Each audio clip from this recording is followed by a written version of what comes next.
A뿐만 아니라 B 이렇게 되는 거예요. 원리는 이렇고요. 자, 그 다음에 두 번째로 말씀드릴 거는요. 이 not only but also를 쓸 때 이 also는 생략이 가능하다는 거 첫 번째. 그리고 두 번째는요. only 대신에 다른 말을 쓸 수도 있어요. 다른 말. 자, 이 바꿔 쓸 수 있는 말이 뭐가 있냐면요. 뭐 just라든가 아니면 simply라든가 이런 단어로 써도 됩니다. 소요? 수는 갑자기 왜 나와? 그거는 우리 에즈원급 배제 할 때 나왔다. not 에즈원급 배제, not so 원급 배제. 아마 이거랑 헷갈린 것 같은데. 자, 이 정도가 되겠고요. 이거 한 번 한 적이 있었는데 이 not only but also 할 때는 사실 그 우리 도치구문 그 얘기를 아마 한 번 했던 것 같은데요. 어쨌든 지금 도치 파트는 아니니까 지금은 제가 설명하진 않을게요. 그렇죠? 그래서 여기까지가 등이 접속사의 전체적인 파트였다. 이렇게 정리하겠습니다. 각각에 대한 의미는 제가 쓰지 않았어요. 일부러. 알겠죠? 자, 그러면 등이 접속사까지 끝났고 이제 지금까지는 그냥 접속사 약간 찍먹한 거야. 찍먹. 지금까지는 찍먹한 거고 이제부터가 진짜예요. 자, 보겠습니다. 4번 쓸 차례죠? 종속 접속사 할 겁니다. 종속 접속사. 네, 여기부터가 진짜예요. 종속 접속사. 자, 종속 접속사는 아까 말했다시피 이제 접속사의 주어 동사라는 어떤 덩어리가 돼서 이 덩어리가 다른 문장의 일부가 된다. 이렇게 그림 같은 걸 보여줬었죠, 제가. 그래서 종속 접속사가 사실 접속사의 핵심이라고 봐도 무방합니다. 종속 접속사는 크게 종류가 두 가지로 나뉘어지거든요. 그래서 일단 기본부터 한번 볼게요. 종속 접속사 기본이라고 제가 먼저 쓰겠습니다. 심화 내용은 조금 이따 볼게요. 자, 일단 첫 번째 종속 접속사의 종류를 또 나눠볼게요. 종류가 두 가지로 나뉩니다. 어떻게 나뉘는가? 명사절을 이끄느냐 아니면 부사절을 이끄느냐 이렇게 나뉘어집니다. 명사절이냐 부사절이냐. 자, 그러면 여러분 명사절을 이끄는 거는요 사실은 크게 두 가지로 나눠서 봐야 되거든요. 근데 저는 개인적으로 이 접속사 파트 할 때마다 우리 책의 94페이지 보면은요 B에 간접인 부분 나와 있어요. B번 부분에. 근데 나는 이 개인적으로 좀 불만이에요. 이거는요. 개인적으로. 아니 간접인 부분은 엄밀히 말하면 접속사가 아니거든요. 의문사잖아. 의문사. 근데 이제 이게 보통 이렇게 접속사 파트에 같이 껴있는 경우가 많더라고요. 그래서 저는 개인적으로 조금 불만입니다. 어쨌든간 이거랑 별개로 저는 좀 설명을 할게요. 자, 명사절의 종류는요 크게 보면 두 개라고 했지만 단어끼리 나눠서 보면은 세 개가 되겠습니다. 자, 첫 번째는 그 유명한 that이에요. 그리고 두 번째는 if나 whether입니다. 이렇게 나뉘어져요. 여기 오른쪽 좀 지울게요. 이 차이를 좀 설명드릴 거거든요. 차이. 의미적인 차이 그리고 어법적이나 또는 쓰임새의 차이 이런 거를 좀 말씀드릴 건데요. 일단은 명사절이라는 거 기본만 좀 먼저 하고요. 이따가 종속 접속사 명사절을 따로 좀 설명드릴게요. 자, 그 다음에 부사절 같은 경우는 이제 종류가 엄청 많죠. 이게 바로 92쪽에 나와 있는 애들 전부 다입니다. 92쪽에 보시면은 시간, 이유, 조건, 양보 여러 가지가 나와 있죠. 그래서 저는 심플하게 할게요. 위에 있는 얘네 제외한 나머지예요. 그냥 나머지. 그리고 중요한 특징이 있습니다. 아주 중요한 특징이 있어요. 이게 책에 안 나와 있는데 왜 안 나와 있는지 좀 모르겠어요. 뭐냐면요, 여러분 접속사는요 어떤 종류든 상관없이 무조건 뒤에 완전한 문장입니다. 이게 되게 중요한 멘트거든요. 근데 이게 안 나와 있더라고 책에. 알거라고 생각해서. 그렇진 않을 것 같은데. 접속사 뒤에는 무조건 완전한 문장이에요. 제가 완수불명 설명드린 적 있었죠. 완수불명. 그렇죠? 그래서 이 완전한 문장은 언제나 수식어나 접속사랑 짝이고 불완전한 문장은 명사랑 짝이다. 이런 얘기를 제가 분명 했었을 겁니다. 지금 접속사잖아요. 나와 있는 게. 그러니까 당연히 완전한 문장이랑 짝이죠. 접속사의 종류랑 상관이 없어요. 어떤 접속사든 무조건 뒤에는 완전한 문장이 나온다. 라는 것. 그리고 세 번째, 이거는 명사절에 해당되는 건데요. 기본적으로 단수 취급이 됩니다. 단수 취급. 왜냐면 해석이 뭐뭐 하는 것, 뭐뭐라고 if나 whether는 뭐뭐인지 아닌지 이렇게 해석이 되잖아요. 그래서 기본적으로 우리가 명사구나 명사절 대부분은요 다 단수 취급이에요. 대부분은 그렇습니다. 대부분. 됐죠? 자, 자, 여기까지가 이제 종속 접속사의 가장 기본이라고 할 수 있는 겁니다. 됐죠? 그러니까 종속 접속사를 가지고 이제 아까 제가 그림을 이렇게 좀 보여줬었잖아요. 그 그림을 예시로 좀 한번 보여드릴게요. 예시로. 그러니까 예를 들어서 이런 겁니다. 만약에 뭐라고 해볼까? 그냥 단순하게 쓸게요.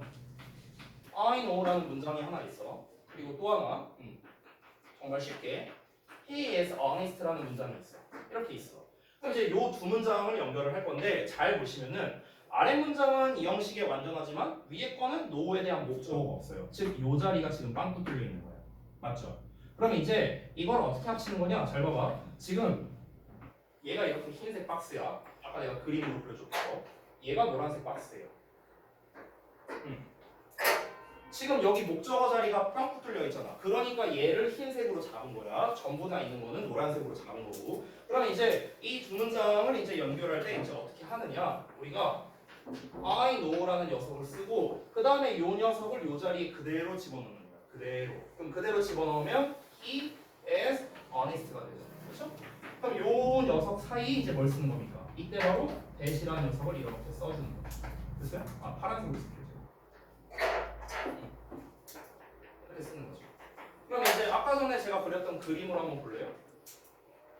흰색 덩어리 안에 노란색 박스가 들어가게 된 거고 이 경계면에 뭐가 들어갔어요? 접속사 대시 들어갑니다. 그래서 아까 보여준 그림이랑 동일합니다. 그래서 우리가 이따 이제 간접 의문문을 볼 건데 간접 의문문이랑 이 that을 이용해서 이거 연결하는 거 있잖아요. 이게 똑같아요. 그러니까 차이점이 뭐냐면요. 예를 들어 이거야. I know 하고 이렇게 목적어 자리가 비어 있어. 예를 들어서. 근데 여기서 내가 평서문과 연결하고 싶어. 평서문과 연결하고 싶으면 that을 쓰는 거예요. 오케이? 의문문과 연결하고 싶어. 그러면 if나 whether 쓰는 거예요. 됐어? 의문사가 있는 의문문이랑 연결하고 싶어. 그러면 간접 의문문 쓰는 거예요. 의문사의 주어. 됐어? 그러니까 내가 연결하고자 하는 문장의 속성에 따라서 쓰는 접속사가 달라진다는 거예요. 아시겠죠? 이렇게 이제 차이가 있습니다. 그래서 that 같은 경우는 기본적으로 뭐다? 이제 평서문과 연결하는 거예요. 평서문과 연결. if나 whether는 뭐랑 연결하는 거라고요? 의문문과 연결하는 겁니다. 다만 의문사가 없는 의문문이에요. 의문문과 연결할 때 쓰는 건데 단 뭐다? 의문사가 없는 경우 이렇게 정리할 수 있는 거죠. 그래서 의문사가 있으면 의문사 쓰면 되는 거예요. 되니? 그래서 우리가 간접 의문문 배울 때 어떻게 배워요? 의문사가 없는 간접 의문문은 if나 whether 쓴다. 의문사가 있는 간접 의문문은 의문사의 주어 동사 쓴다. 이렇게 배우죠. 그렇죠? 그러니까 이제 그게 이제 다 이런 차이점이 있는 거다. 이렇게 볼 수 있겠습니다. 그래서 여기까지가 이제 가장 종속 접속사의 기본만을 이제 설명드린 거고요. 이제 하나씩 말씀드릴 게 이제 명사절 접속사 that, if, whether랑 함께 우리 94쪽에 있는 간접 의문문을 먼저 설명드릴 거예요. 그래서 명사절 파트를 다 얘기를 할 거고 다 끝나고 나면 이제 부사절에 대해서 그 부사절은 92쪽에 나와 있죠. 이 부분을 설명드릴 겁니다. 근데 우리 여러분 피곤한 것 같으니까 조금 일찍 쉬는 시간 드릴게요.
근데 영어 못하지 않아?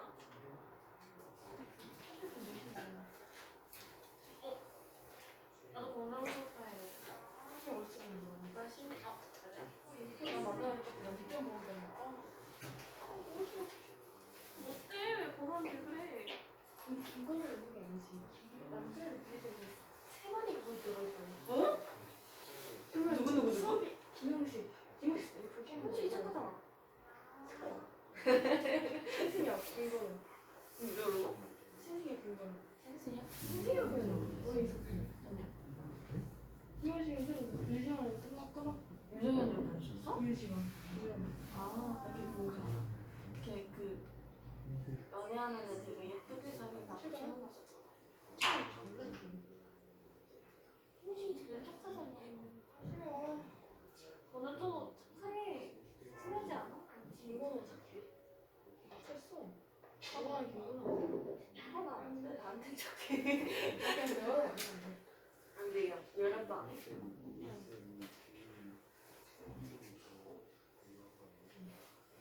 아직도 같이 연락 오거든. 지민이 이렇게 먹었지. 이제? 그래도 이지민 친한 애가 또 이름이 신땡이 친한 이수연. 어떻게 알아? 우리 학교 선생님과 시민이랑 이수연이라고요? 이제 우리 학교에 있는 이거. 신일도 있을 거고. 뭐? 그래서 우리 학교만 알아. 나 지금 졸사하는 편이야. 둘이서 지나게 만나고 찍으니까 원래 사진 나오면 진하게 뭐. 졸사 옷이 아 한숨밖에 안 나오는. 근데 너희는 그거 있냐? 그 코스프레. 할머니로 옷 정해가지고.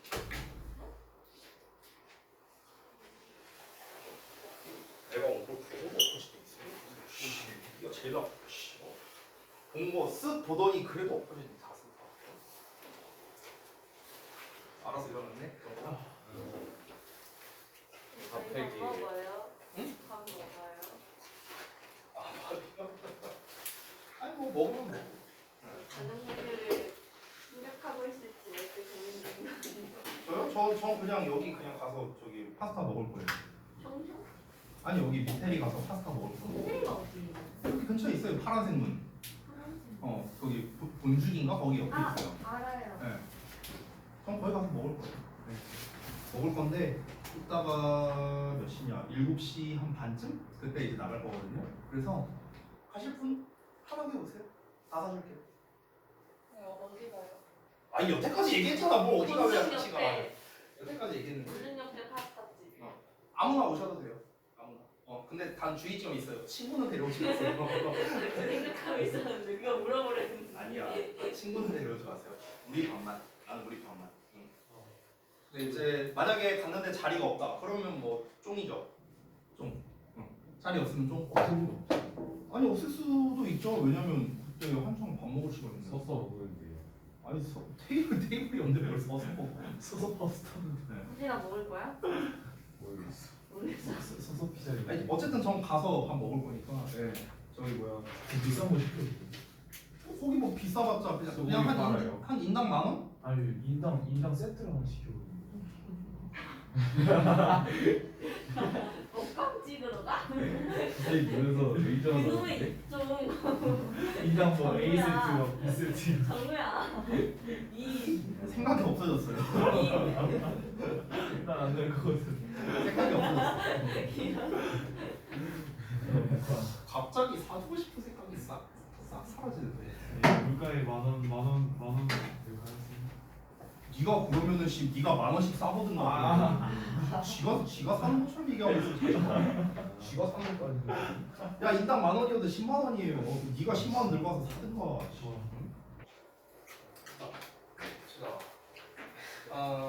자, 종속 접속사 기본 다 했으니까 이제 하나씩 갈게요. 명사절부터.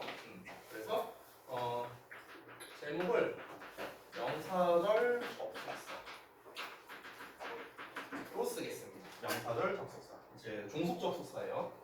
자, 첫 번째는 대시랑 if 헤더는 조금 같이 보고 싶긴 한데 어떻게 할까? 나눠서 볼까? 조금 고민되네. 나눠서 보자. 대시랑 그냥 해석이랑 특징만 쓰고 넘어갈게요. 해석이랑 특징. 뭐 워낙 우리가 많이 쓰이는 거니까. 자, 일단 해석을 먼저 써드리자면요. 뭐뭐라고, 뭐뭐라는 것, 뭐뭐라는 사실. 이렇게 해석이 됩니다. 이 세 가지가 다 잘 쓰여요. 해석이. 세 가지가 다 잘 되고 아까 말했다시피 뒤에 완전한 문장 온다. 이건 겹치는 내용이니까 쓰지 않을게요. 그리고 이제 특징이라고 한다면은 이제 당연히 여기는 이제 해석이었고 특징은 이제 그 목적어절 역할을 할 때, 그러니까 목적어절을 이끌 때. 이때는 주로 이제 생략이 이제 가능하다라는 거고, 요 정도 특징? 요 정도면 뭐 끝이죠 사실은요.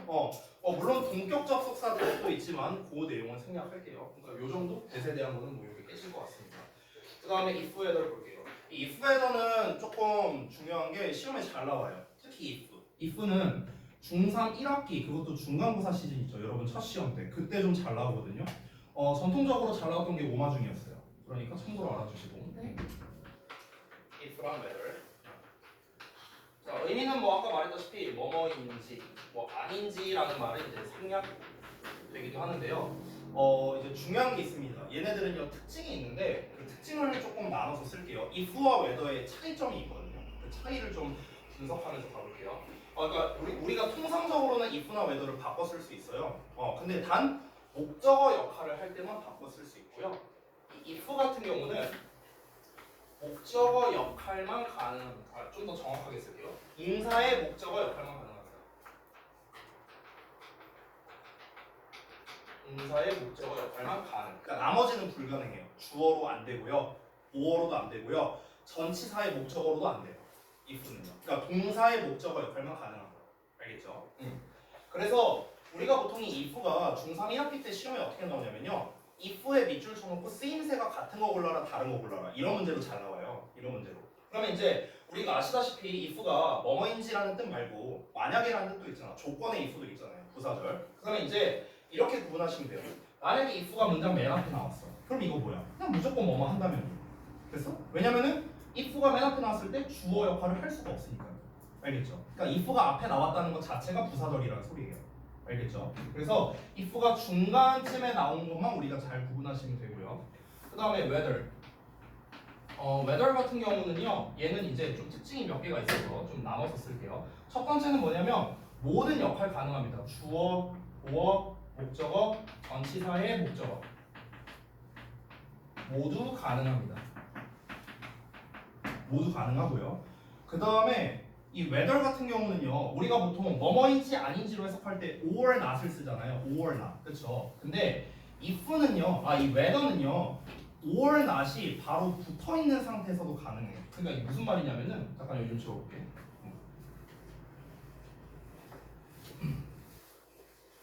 우리가 보통 if whether를 쓸 때 if나 whether가 나왔어.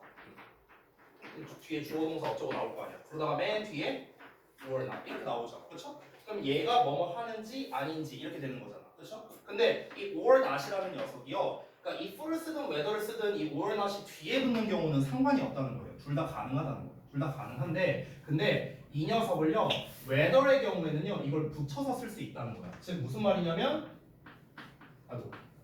whether or not 쓰고 뒤에 주어 동사 이렇게도 가능하다는 거예요. if는 이게 안 돼요. if는 이게 안 돼. 근데 whether는 이게 가능합니다. 됐어?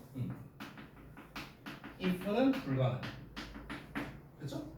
이렇게 될 수 있다. 하나만 더 쓰자면요.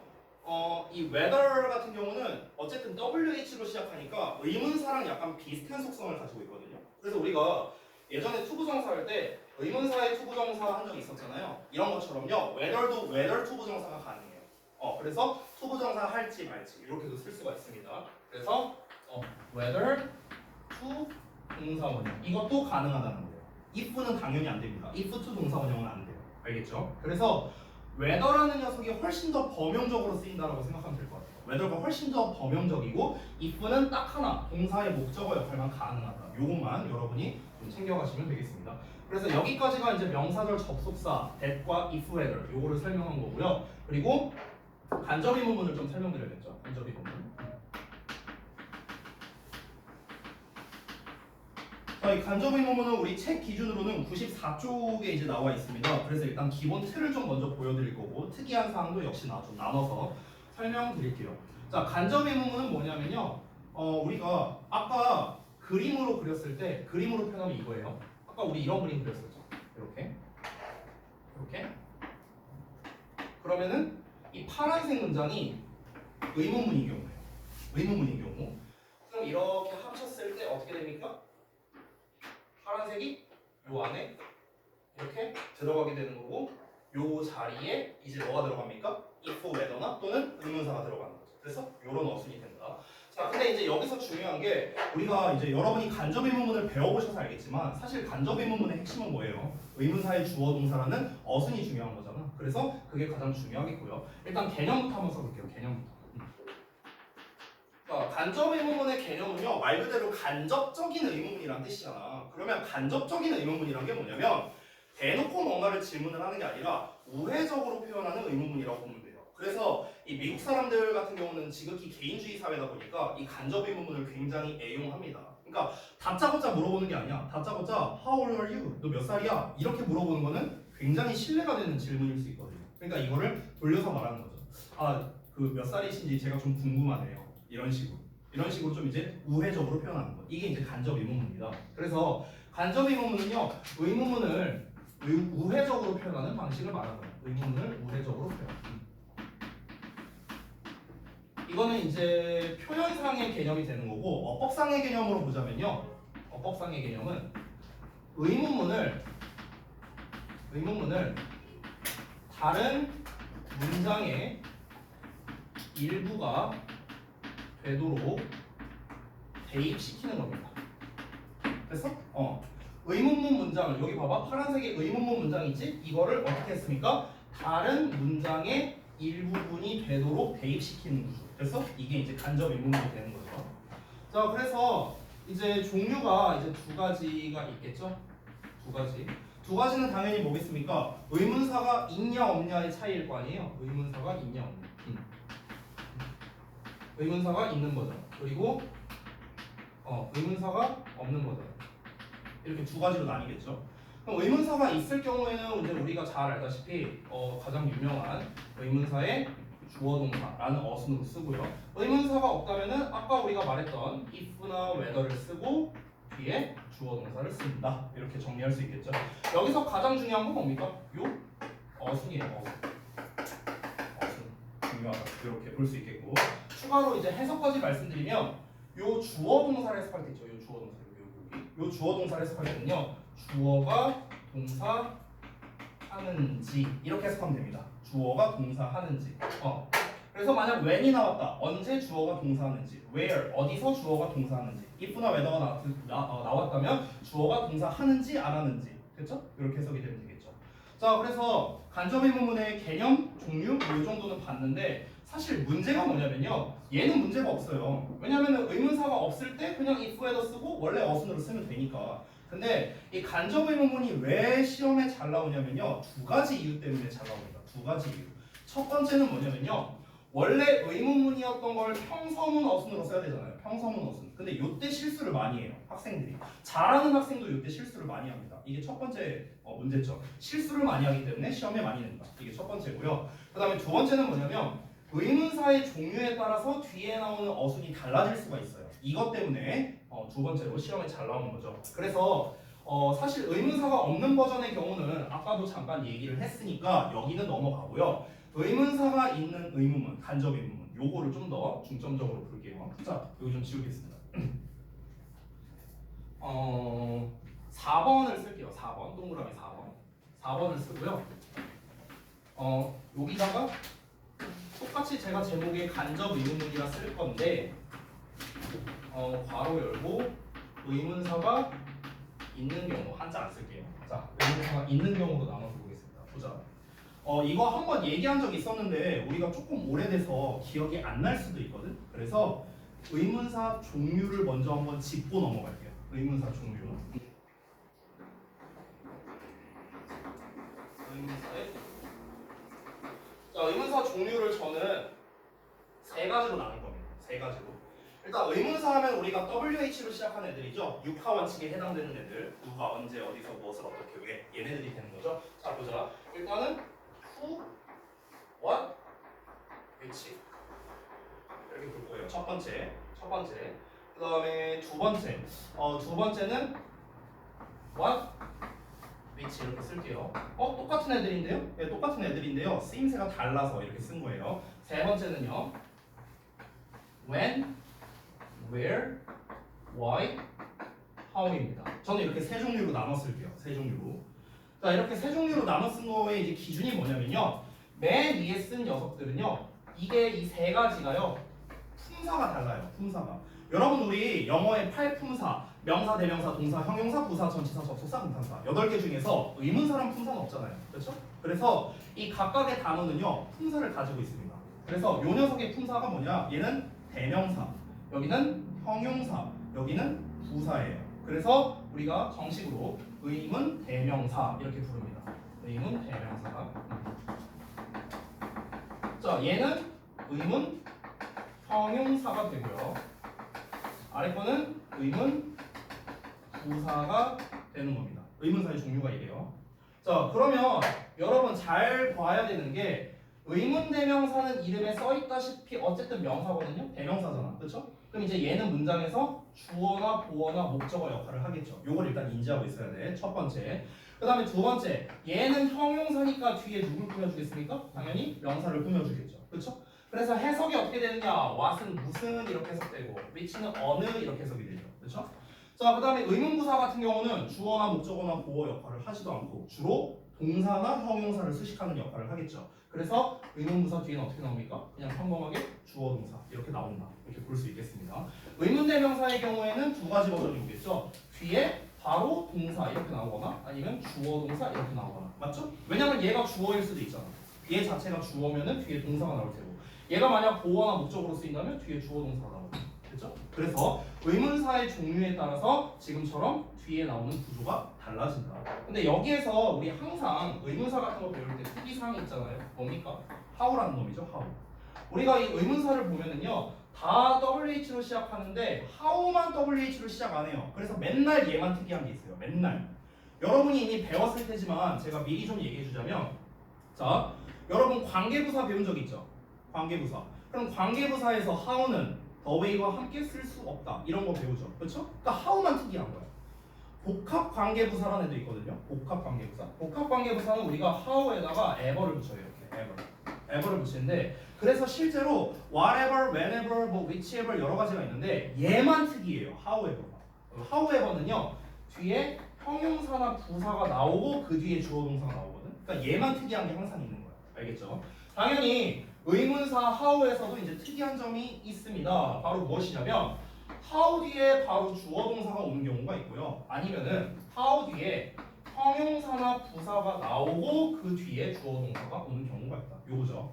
그럼 이제 둘의 차이점은 뭐냐면 위에 거는 우리가 잘 알고 있는 어떻게로 해석이 된다는 건데 아래 거는 얼마나라고 해석이 된다는 거예요. 그래서 이 how가 얘를 수식해 주는 거예요. 부사잖아, 부사. 부사니까 당연히 형용사나 부사를 꾸며줄 수 있겠죠. 됐죠? 이런 구조가 되겠습니다. 그래서 일단은 우리가 간접 의문문을 이용해서 이제 영작을 하려면요. 일단 의문사 종류의 기본부터 먼저 알고 있어야 돼요. 요걸 먼저 알고 있어야 됩니다. 자, 그러면은 이 간접 의문문을 이용해서 두 문장 연결하는 걸 보여드릴 건데 이미 여러분이 잘 알고 계실 수도 있습니다. 하지만 실수가 안 나오게 하기 위해서 좀 자세히 한번 해볼게요. 책에 좀 적절한 예문이 있는지 한번 볼까요? 좀 괜찮은 예문 없나? 괜찮은 예문. 그냥 아무거나 하나 한번 써보겠습니다. 그냥 95쪽에 어디냐? 몇 번이냐? 아 근데 왜 이렇게 예문이 다 별로야? 마음에 안 드는데? 그냥 94쪽에 있는 예문을 한번 볼게요. 여기서 그 Tell me what brings you here 요 예문 있죠? 요걸 한번 보겠습니다. 자, 예를 들어서 좀 좀 다르게 써보자. 이거 말고요. 쉬운 예문으로 그냥 가볼게요. 아까 썼던 것처럼 I know도 있고요. 그 다음에 아주 쉽게 가자. 아주 쉽게. 그냥 what is your name 이렇게 한번 해볼게요. 근데 이게 은근히 헷갈려서. 잘 봐. 그러면 지금 얘는 주어 동사 보어가 다 나와 있는데 얘는 목적어가 빵꾸 뚫려 있죠. 그러니까 여기가 흰색 박스가 되고요. 여기가 노란색 박스가 됩니다. 자, 그럼 이제 이걸 합칠 건데요. 잘 봐봐. I know 뒤에다가 이거를 그대로 쓸 거예요. 그대로. 자, 그대로 쓴다면 어떤 일이 벌어질지 볼게요. 일단 이 대문자만 좀 조정해서 소문자로 바꿔줬습니다. 일단 그대로 써볼게요, 제가. What is your name? 하고 물음표 찍히고 마침표 찍히기까지 부호까지 내가 완벽하게 그대로 썼어요. 그러면 지금 그림이 어떻게 된 겁니까? 이렇게 흰색 박스 안에 노란색 박스가 들어가 있는 지금 이 상태가 된 거죠. 됐어요? 그럼 이 상태에서 부호는 기준이 뭐냐면요. 맨 뒤에 있는 부호가 기준입니다. 그래서 이 물음표는 날려버리면 돼요. 됐죠? 자, 이 상태고 그 다음에 여기를 의문사의 주어 동사 어순으로 써야 되는데 여기서 여러분이 헷갈릴 수 있는 게 얘가 주어야 아니면 얘가 주어야 이게 헷갈릴 수 있거든요. 이거는요 해석해보면 답이 나와요. 해석해보면 여러분 주어는 잘 알다시피 있는 이가 붙여 해석하죠. 그렇죠? 그럼 내가 하나 물어볼게. 주어는 있는 이가로 붙여 해석해요. 보어는 어떻게 해석해요? 보어는? 이거 은근히 모르는 사람 많다고. 보어는 어떻게 해석해요? 보어는 명사냐 형용사냐 두 종류가 있잖아요. 근데 여기서 얘는 잠깐 제외하고요. 명사 보어 기준으로 볼게요. 명사 보어는요 그냥 명사 그대로 해석하면 되거든요. 명사 그대로. 아 이거 쉬운 거잖아. 예를 들어서 우리가 he is a student라고 해봐. 그러면 이게 주어 동사 보어잖아. 명사 보어잖아. 그러면 그는 학생이다잖아요. 그러니까 학생 그대로 해석하는 거예요. 알겠죠? 그럼 요 문장을 해석해봐. 너의 이름이 무엇이니? 이렇게 해석하잖아. 그럼 너의 이름이 여기에 있는 이가 뭐였죠? 그러니까 뭐야? 얘가 주어인 거야. 그리고 얘는 어떻게 해석했어? 무엇. 그냥 무엇 그대로 해석했죠. 이다. 이렇게 해석한 거죠. 그러니까 얘가 보어고 얘가 동사가 되는 거야. 알겠니? 이렇게 구분하면 돼. 헷갈리면요. 그러면 이제 우리가 주어를 찾았으니까 이제 어떻게 해야 됩니까? 주어 동사 어순으로 고쳐줘야겠죠? I know. 그 다음에 의문사에다가 그 다음에 주어 your name. 그 다음에 동사 is 쓰고 맨 마지막 부호가 마침표니까 마침표로 끝. 됐어? 이렇게 하면은 완성이 된 겁니다. 그러면 지금 잘 보시면은 여기에 주어 동사 나왔고 여기 what 덩어리 안이 목적어의 역할을 하고 있는 거죠. 노후에 대한 목적어. 안쪽을 살펴봤을 때는 your name 주어, is가 동사, what 자체가 보어 역할 이렇게 볼 수 있겠습니다. 됐죠? 그래서 아까 전에 나왔던 지금 what이 의문 대명사 보어로 쓰여서 보어 주어 동사 요 순서로 나온 거예요. 의문사의 주어 동사. 알겠죠?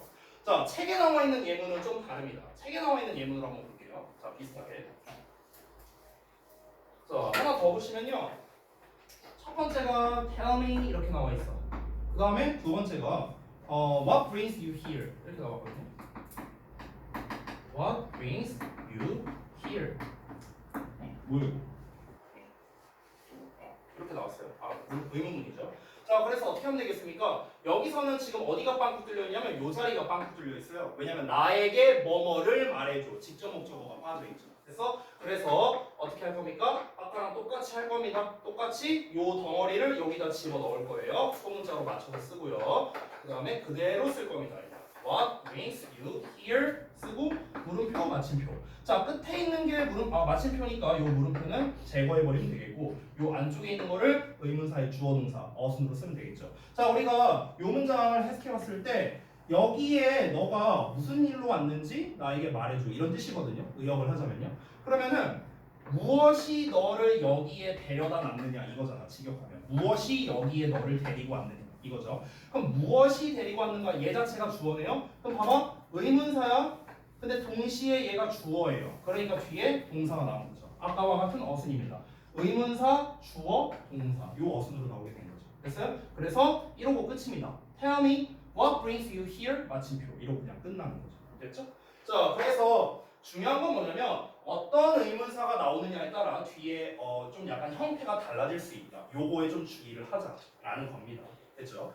자, 그래서 간접 의문문 일단은 기본은 지금 다 했고요. 의문사가 있는 버전. 자, 그리고 마지막으로 특징이 있는데 이 특징만 말하고 간접 의문문 끝내도록 하겠습니다. 어떤 거냐면 책에 나와 있는 건데 거기 94쪽에 A번에 보시면요. 이렇게 빨간색으로 나와 있는 거 보이세요? 빨간색 글씨 보이시죠? 그 두 번째 글씨에 나와 있는 겁니다. 바로 주절의 동사가 생각하다 시리즈면 의문사를 맨 앞으로 뺀다 이거예요. 그래서 좀 특이사항이라고 쓰자면 주절의 동사예요, 여러분. 주절의